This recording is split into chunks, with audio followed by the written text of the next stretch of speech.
Simplicidade na pregação. Bispo J. C. Riley, da Igreja Anglicana da Inglaterra. O rei Salomão diz no livro de Eclesiastes: não há limite para a produção de livros. Eclesiastes 12:12. Há poucas coisas nas quais isso seja tão certo como na pregação. Os volumes que escrevi para ensinar os ministros a pregar são suficientes para formar uma pequena biblioteca. Ao publicar outro pequeno tratado, somente me proponho a tocar num aspecto dessa questão.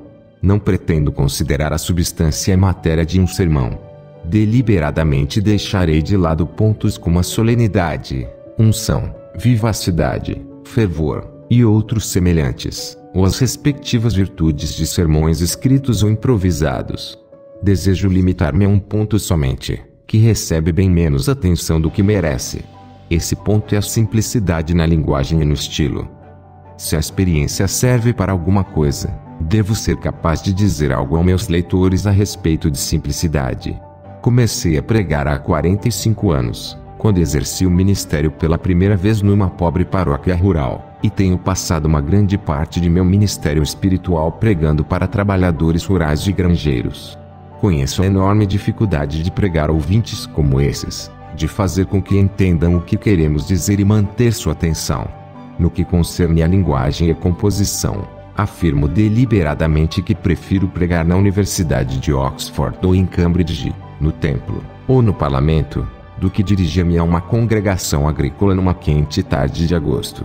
Ouvi de um trabalhador rural que apreciava o domingo mais do que qualquer outro dia da semana porque, dizia, sento-me confortavelmente na igreja, coloco minhas pernas para o alto, não preciso pensar em nada e simplesmente adormeço. Talvez alguns de meus jovens amigos do ministério sejam chamados para pregar numa congregação assim, como aconteceu comigo, e me alegrarei se forem beneficiados pela minha experiência. Antes de entrar no assunto, gostaria de iluminar o caminho fazendo 4 comentários preliminares. Por um lado, peço que lembre-se que alcançar a simplicidade na pregação é de suma importância para todo ministro que aspire ser útil para as almas. Jamais o entenderão, a não ser que você seja simples em seus sermões, e a menos que o entendam, você não poderá fazer o bem a seus ouvintes. Como dizia Quintiliano, se você não quer que o entendam, não merece ser ouvido. Outra coisa que deveríamos buscar é que nossos sermões sejam inteligíveis, e a maioria de nossos ouvintes não os entenderão se não forem simples. O que direi a seguir, à guisa de comentário preliminar, é que chegar à simplicidade não é fácil, absolutamente. Não podemos cometer maior equívoco do que acreditar que é. Fazer com que as coisas difíceis pareçam difíceis está ao alcance de todos, mas fazer com que as coisas difíceis pareçam fáceis e inteligíveis é algo que poucos pregadores conseguem, dizia o arcebispo Ussher. Um dos mais sábios e valorosos puritanos disse há 200 anos, a maior parte dos pregadores dispara suas armas muito acima da cabeça de suas congregações. Isso também acontece em nossa época. Receio que nossos ouvintes não entendam uma grande porção do que pregamos mais do que entendem grego.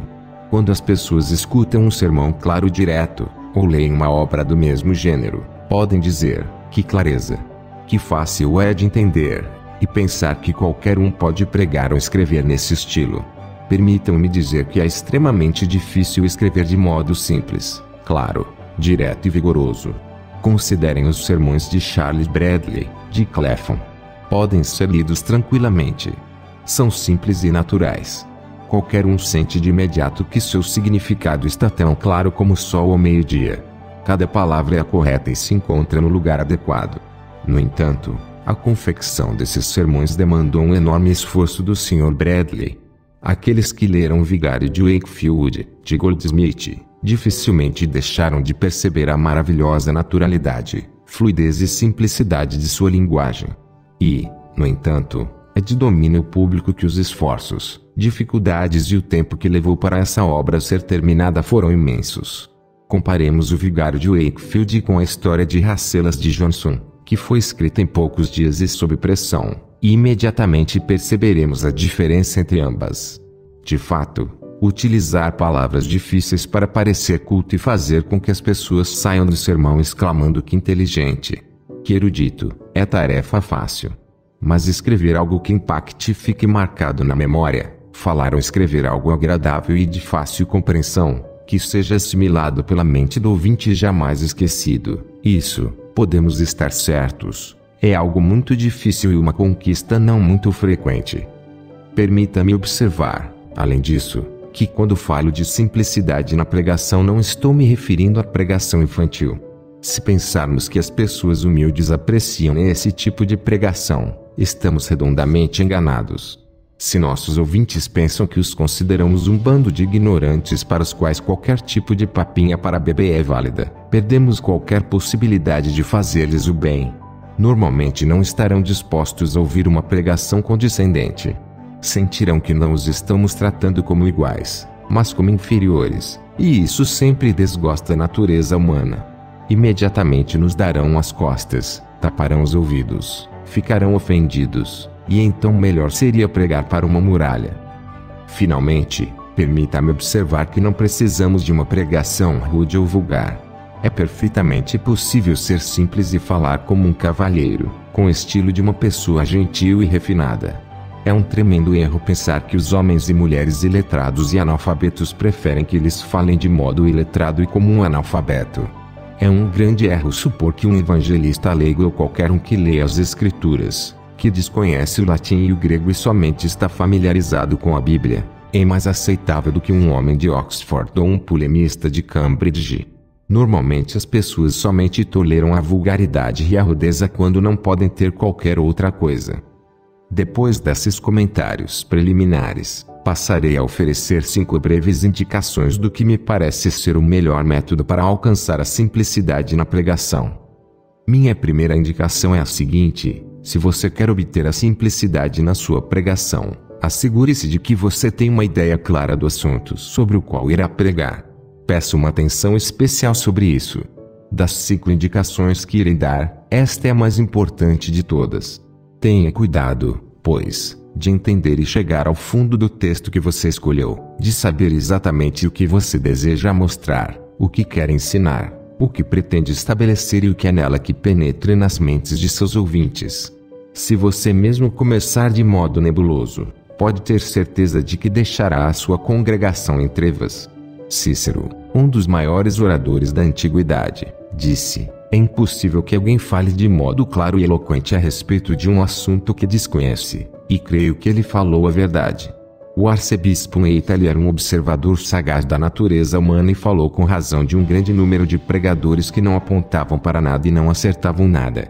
Como homens que chegam a uma ilha desconhecida e começam uma viagem de exploração, partiam da ignorância e viajavam em ignorância durante todo o dia. Peço especialmente a todos os jovens ministros que lembrem-se desta primeira indicação. Repito categoricamente, assegure-se de compreender profundamente seu tema. Jamais escolha um texto cujo significado você não entenda completamente. Cuide-se para não tomar passagens obscuras como aquelas de profecias simbólicas que ainda não se cumpriram. Se um homem prega constantemente a uma congregação normal sobre os selos, as taças e as trombetas do Apocalipse, ou sobre o templo de Ezequiel ou sobre a predestinação, o livre-arbítrio e os propósitos eternos de Deus, não será surpreendente se não conseguir pregar com simplicidade. Não estou dizendo que tais questões não devam ser tratadas em ocasiões especiais, em momentos adequados e diante de uma audiência apropriada. O que estou dizendo é que são temas de grande profundidade sobre os quais, geralmente, cristãos sábios estão em desacordo e é quase impossível fazer com que pareçam assuntos simples e corriqueiros. Devemos compreender claramente os temas de nossas pregações, se desejamos torná-los simples. E podemos encontrar centenas de temas claros e simples na Palavra de Deus. Evite, pelo mesmo motivo, escolher o que denomino temas fantasiosos e textos forçados para extrair deles significados que o Espírito Santo jamais teve a intenção de dotá-los.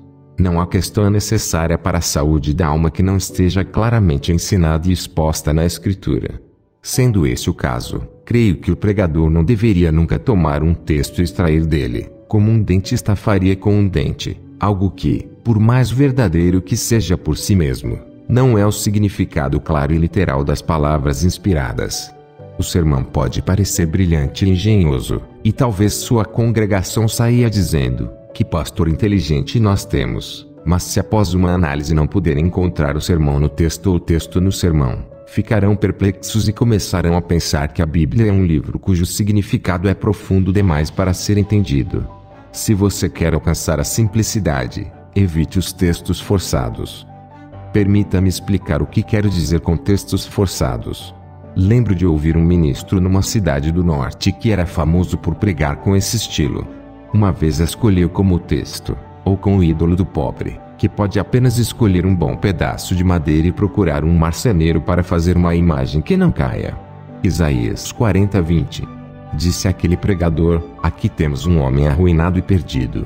Não tem nada para oferecer como pagamento pela sua alma. E o que deve fazer? Escolher um bom pedaço de madeira, isto é, a cruz de nosso Senhor Jesus Cristo. Em outra ocasião, querendo pregar sobre a doutrina do pecado que habita em nós, escolheu seu texto a partir da história de José e seus irmãos. Como vai o pai de vocês, o homem idoso de quem me falaram? Ainda está vivo? Gênesis 43:27.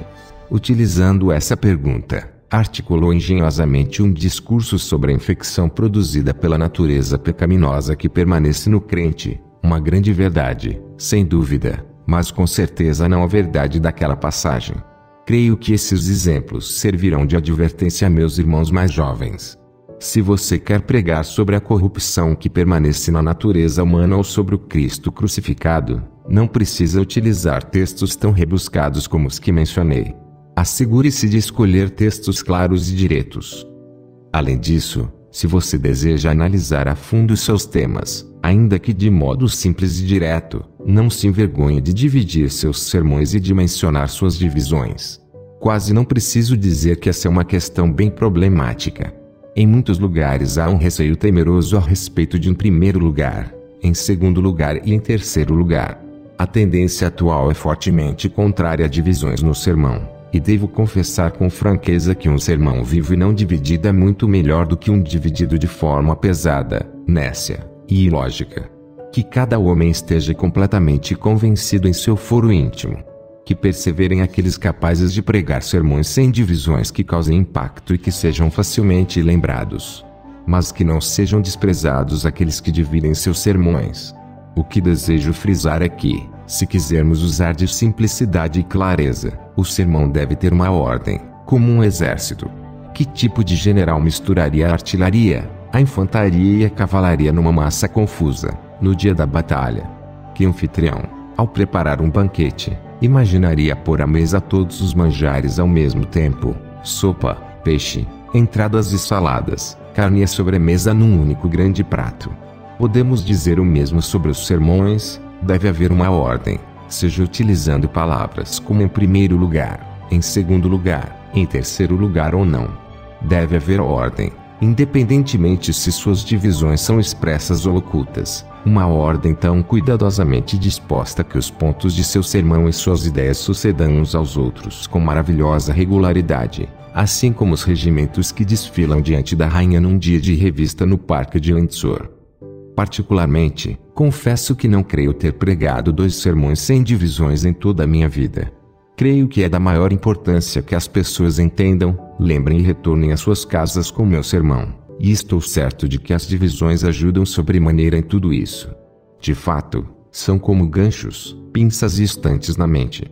Se estudarmos os sermões de homens que tenham sido ou são grandes pregadores, sempre encontraremos ordem e lógica em seus sermões, e frequentemente, divisões. Não me envergonho nem um pouco de dizer que leio frequentemente os sermões do Sr. Spurgeon.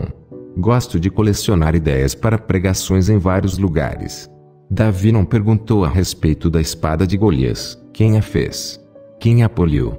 Que ferreiro a forjou? Não, apenas disse: não há outra semelhante, porque certa feita a utilizou para cortar a cabeça de seu dono. O Sr. Spurgeon prega de maneira extraordinariamente eficaz e o demonstra mantendo uma enorme congregação reunida. Deveríamos analisar sempre os sermões que unem as pessoas. Ao ler os sermões do Sr. Spurgeon, observe quão clara e inteligivelmente divide um sermão e preenche cada divisão com ideias simples e belas. Facilmente pode-se compreender seu significado. Deliberadamente ele oferece grandes verdades que fisgam seus ouvintes como ganchos de aço e que, uma vez marcadas na memória, jamais são esquecidas. Meu primeiro ponto é, pois, que se você quer pregar com simplicidade, deve compreender profundamente o tema ou assunto de seu sermão, e se quer saber se o entende, tente dividi-lo e ordená-lo. Só posso dizer que, em minha própria experiência, tenho feito exatamente dessa forma em todo o meu ministério. Durante 45 anos tenho guardado cadernos nos quais anotava os textos e títulos dos sermões para quando os necessitasse.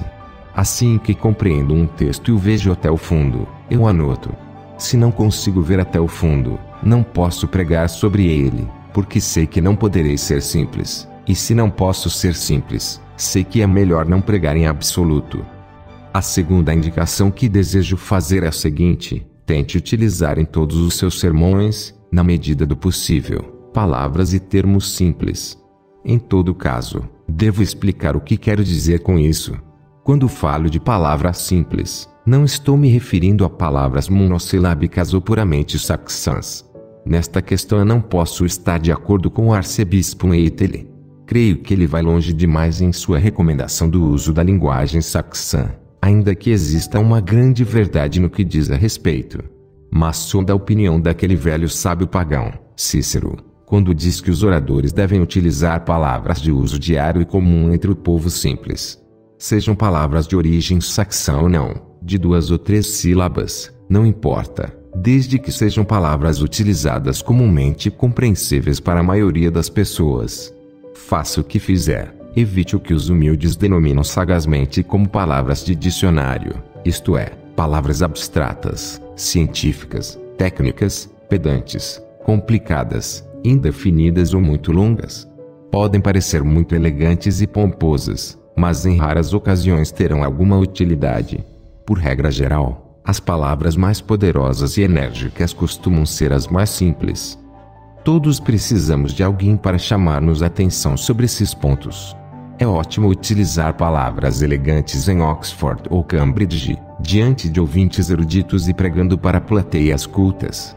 Mas tenho certeza, ao pregar para congregações normais, de jogar fora esse tipo de linguagem o mais rápido possível e de utilizar palavras claras e simples. Em qualquer caso, uma coisa é certa: sem palavras simples é impossível alcançar a simplicidade na pregação. A terceira indicação que desejo oferecer a fim de pregar de modo claro e simples é a seguinte: faça com que a sua composição seja simples. Tentarei ilustrar o que quero dizer. Se considerarmos os sermões que pregou aquele grande e maravilhoso homem que foi o Dr. Chalmers, é quase impossível deixar de perceber o grande número de linhas que transcorrem sem que haja um só ponto. Não posso evitar de considerar isso um erro. Talvez esse tipo de linguagem seja adequado na Escócia, mas nunca na Inglaterra. Se você quer alcançar um estilo simples de pregação, cuide-se para não escrever muitas linhas sem uma pausa para permitir que as mentes de seus ouvintes possam respirar. Tenha cuidado com um ponto e vírgula e com os 2 pontos. Coloque vírgulas e pontos. Assegure-se de escrever como se fosse asmático ou estivesse com falta de ar. Jamais escreva frases ou parágrafos muito longos. Utilize os pontos com frequência e comece novas frases. Quanto mais fizer desse modo, mais provavelmente você alcançará um estilo simples em sua composição. Sentenças enormes, cheias de 2 pontos ou ponto e vírgula, ou de parênteses, com parágrafos de 2 ou 3 páginas, são letais para a simplicidade. Deveríamos ter em mente que os pregadores lidam com ouvintes, não com leitores, e que aquilo que pode ser lido com facilidade nem sempre pode ser ouvido com facilidade. O leitor sempre pode voltar atrás algumas linhas para refrescar sua memória. O ouvinte escuta tudo de uma vez só, e se perder o fio da meada devido a uma longa e complexa sentença de seu sermão, é bem provável que não entenda mais nada a partir dali. Por outro lado, a simplicidade no estilo de composição de um sermão depende muito da utilização adequada de frases proverbiais e ilustrações. Isto é de grande importância. Esse, creio, é o valor de grande parte do que encontramos nos comentários de Matthew Henry e nas contemplações do Bispo Hall. Há alguns bons ditados desse tipo num livro pouco conhecido, chamado Artigos para Pregação e Falar em Público, de Wickham East.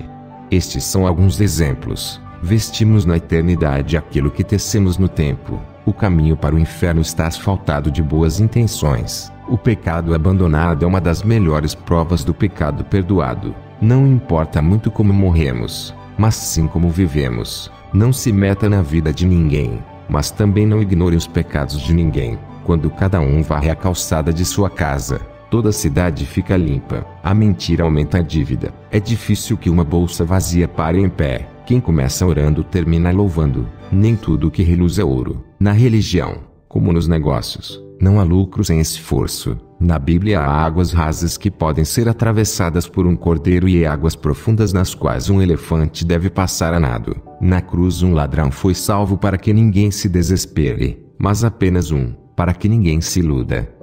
Os ditos proverbiais e as ilustrações dão uma maravilhosa clareza e força a um sermão. Esforce-se para lembrar o maior número deles. Utilize-os judiciosamente, especialmente no final dos parágrafos, e você descobrirá uma imensa ajuda para alcançar um estilo simples de pregação. Mas tenha cuidado com frases longas e complicadas. A quarta indicação que desejo fazer é a seguinte: se você deseja pregar com simplicidade, empregue um estilo direto. O que quero dizer? Refiro-me à prática e ao costume de falar você e eu. Quando um homem adota esse estilo de pregação, às vezes é chamado de orgulhoso e egoísta. O resultado é que muitos pregadores jamais são diretos e pensam sempre que é mais humilde, modesto e conveniente empregar o pronome nós. Mas lembro-me do bom bispo Villiers que dizia que nós é uma palavra que deve ser utilizada pelos reis, e somente por eles, e que os ministros religiosos deveriam utilizar sempre eu e você.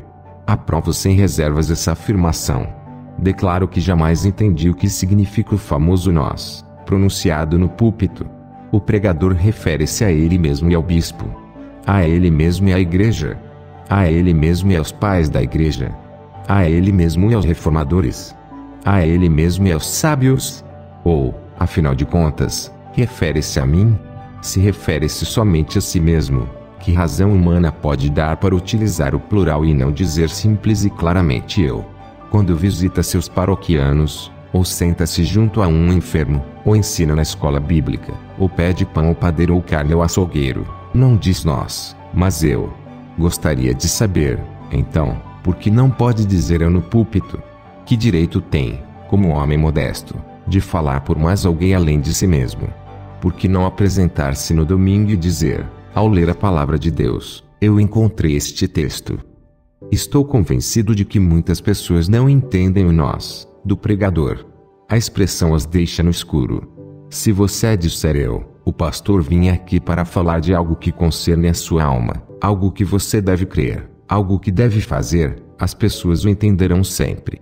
Mas se começar a falar empregando a vaga pessoa do plural, nós viemos aqui para lhes falar, muitos de seus ouvintes não saberão aonde você deseja ir, nem se está falando para eles ou para si mesmo. Peço e rogo aos meus irmãos mais jovens no ministério que não esqueçam este ponto.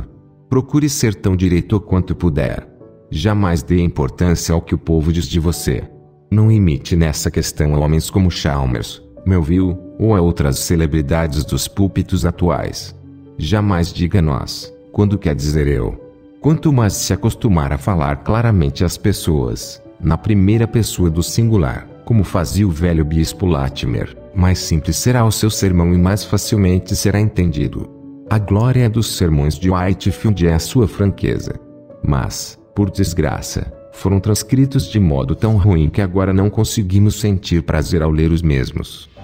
A quinta e última indicação que desejo fazer é a seguinte: se quiser alcançar um estilo simples de pregação, você deve utilizar muitas anedotas e ilustrações.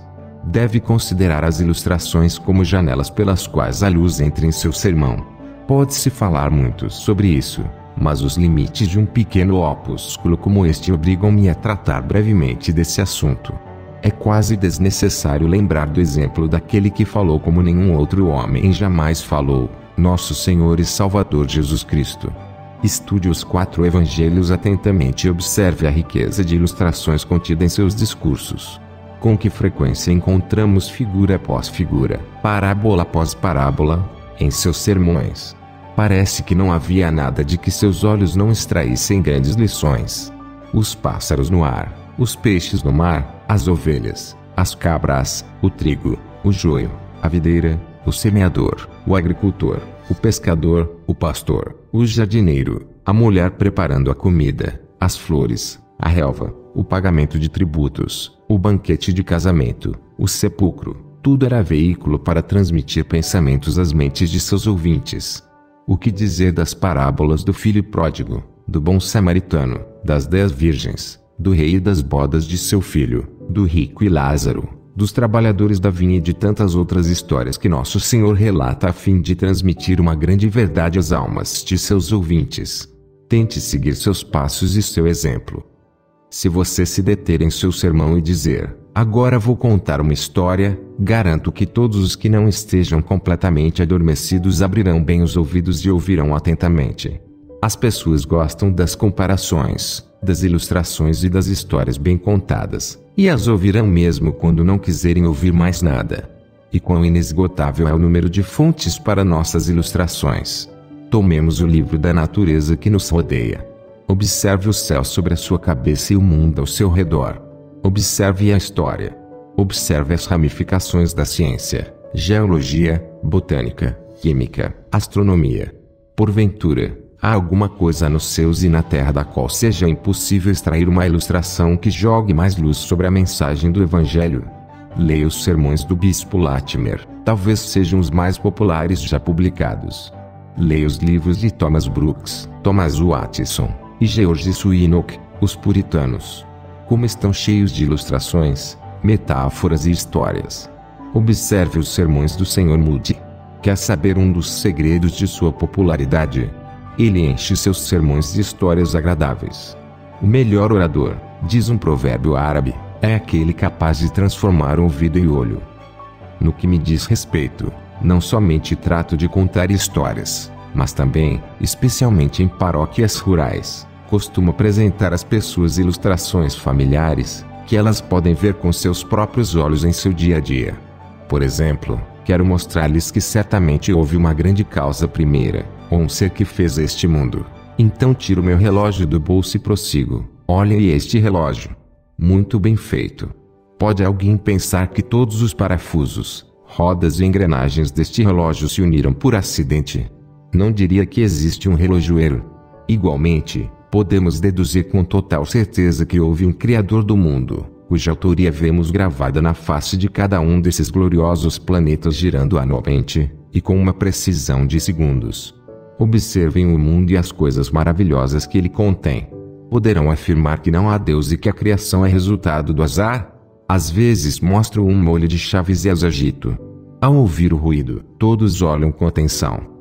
Estas chaves seriam necessárias se todos os homens fossem perfeitos e honrados. O que estas chaves comprovam? Ora, que o coração do homem é enganoso, mais do que todas as coisas, e perverso. A ilustração, assevero com certeza, é uma das melhores receitas para fazer com que o sermão seja simples, claro, direto e fácil de entender. Busque as ilustrações. Recolha ilustrações onde quer que as encontre. Mantenha seus olhos abertos e use-as bem.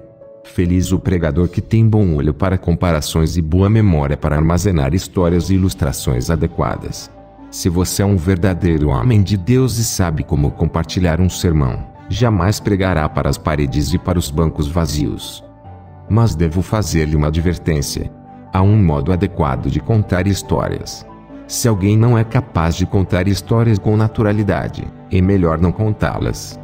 Lembro-me de um notável exemplo disso no caso do grande pregador galês, Christmas Evans. Existe um sermão impresso dele, sobre o maravilhoso milagre em Gadara, quando os demônios possuíram os porcos e os animais se precipitaram violentamente no mar.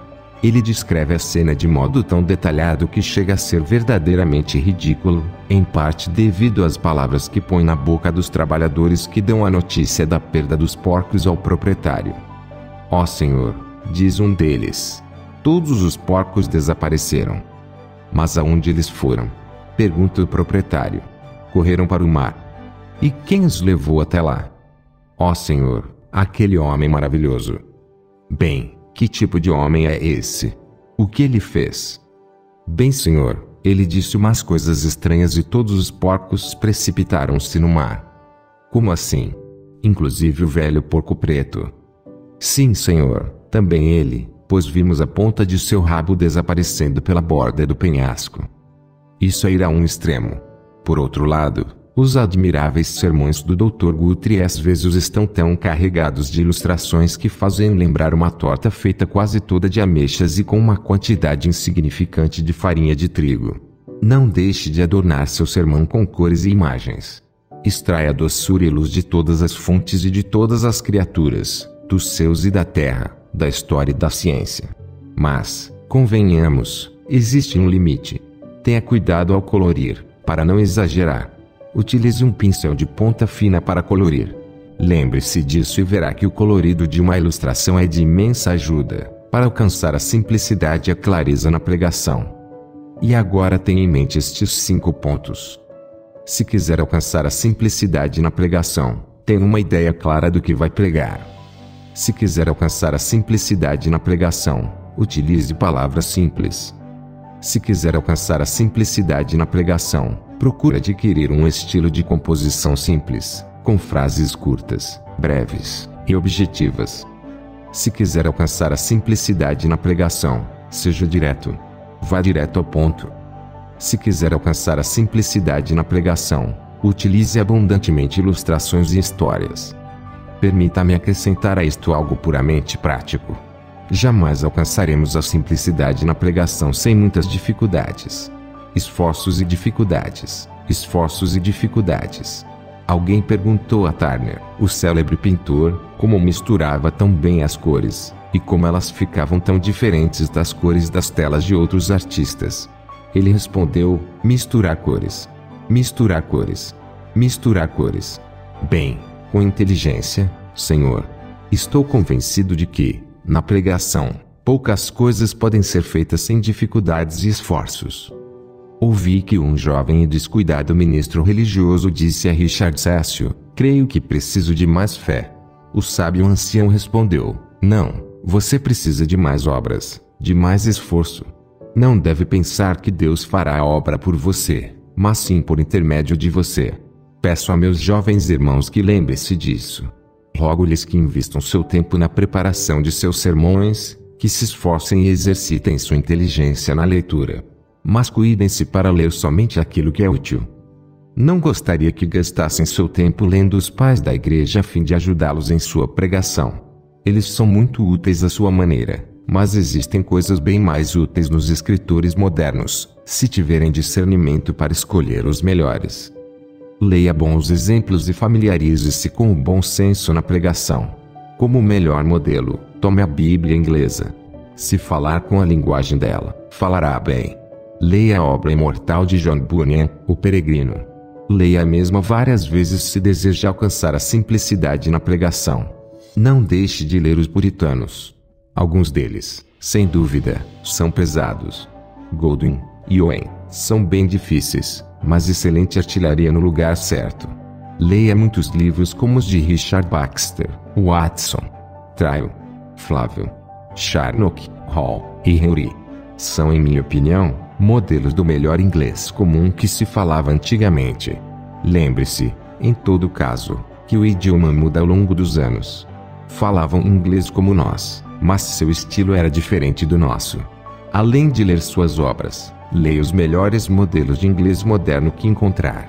Penso que o melhor escritor inglês dos últimos 100 anos tenha sido William Cobbett, o político radical. Penso que escreveu no inglês saxão mais elegante que o mundo já tenha visto. Na atualidade não conheço o melhor mestre do inglês saxão falado com pulcritude do que John Bridge. Entre os velhos oradores políticos, os discursos de Lord Chatham e de Patrick Henry, o americano, são modelos de bom inglês. Em último lugar, mas não menos importante, jamais esqueça que, depois da Bíblia, não há nada no idioma inglês que, por força de sua simplicidade, clareza, eloquência e força, possa ser comparado com alguns dos grandes discursos de William Shakespeare. Modelos assim devem ser estudados com consciência e inteligência, se quiser obter um bom estilo de composição em sua pregação. Por outro lado, Não deixe de falar com os pobres e de visitar sua congregação de casa em casa. Sente-se com eles junto à lareira e troque pensamentos com eles sobre todos os assuntos. Ao fazê-lo, aprenderá muito sem perceber. Estará recolhendo constantemente formas de pensar e ideias a respeito do que deve sempre dizer no púlpito. Uma vez perguntaram a um humilde ministro rural se estudava os pais. Aquele homem digno respondeu que tinha poucas oportunidades de estudar os pais, porque geralmente estavam trabalhando nos campos. Mas estudava as mães, porque sempre as encontrava em casa e podia conversar com elas. Conscientemente ou não, aquele homem acertou bem no alvo. Devemos falar com nossa congregação quando estamos fora da igreja, se quisermos saber como pregar a ela. Somente direi como conclusão que, independentemente do que pregamos ou do púlpito que ocupamos, se pregamos com simplicidade ou não, de que o façamos de forma escrita ou sem anotações, não devemos buscar meramente ser como os fogos de artifício que logo desaparecem, mas pregadores que façam um bem duradouro às almas. Rejeitemos os fogos de artifício da pregação. Os sermões bonitos, os sermões brilhantes, os sermões inteligentes, os sermões populares, são, geralmente, sermões que não produzem efeito algum nas congregações e não levam as pessoas a Jesus Cristo. Busquemos pregar de tal modo que aquilo que dizemos realmente alcance as mentes, as consciências e os corações dos homens e os faça pensar e refletir. Toda a simplicidade do mundo não pode fazer bem algum, a menos que você pregue o puro e simples Evangelho de Jesus Cristo, tão completa e claramente que todos possam entendê-lo. Se Cristo crucificado não tem o lugar que merece em seus sermões, o pecado não é exposto como devido e você não diz à sua congregação o que ela deve crer, ser e fazer, a sua pregação carece de utilidade. Toda a simplicidade do mundo é, novamente, inútil sem um bom modo de se expressar. Se você afunda o queixo no peito e murmura seu manuscrito de forma insípida, monótona e repetitiva, como uma mosca presa numa garrafa, de maneira tal que as pessoas não entendem o que você diz, a sua pregação será inútil. Tenha certeza disso. Em nossa igreja não se cuida o suficiente a maneira de expor a palavra. Nisto, como em todas as coisas relacionadas à ciência da pregação, considero que a igreja da Inglaterra é sumamente deficiente. Eu comecei pregando sozinho em New Forest, e ninguém nunca me disse se estava certo ou errado em meus sermões. O resultado foi que o primeiro ano de minha pregação foi uma sucessão de experimentos. Em Oxford e Cambridge não nos ajudam nessas questões. A carência absoluta de qualquer instrução adequada para o púlpito é uma das manchas e nódoas no sistema da Igreja da Inglaterra. Acima de tudo, não esqueçamos jamais que toda a simplicidade do mundo é inútil sem a oração pelo derramamento do Espírito Santo, a concessão da bênção de Deus e uma vida que corresponda em certa medida com o que pregamos. Sintamos um fervoroso desejo de alcançar as almas dos homens, enquanto buscamos a simplicidade na pregação do Evangelho de Jesus Cristo. E não esqueçamos jamais de acompanhar nossos sermões com uma vida santa e de fervente oração.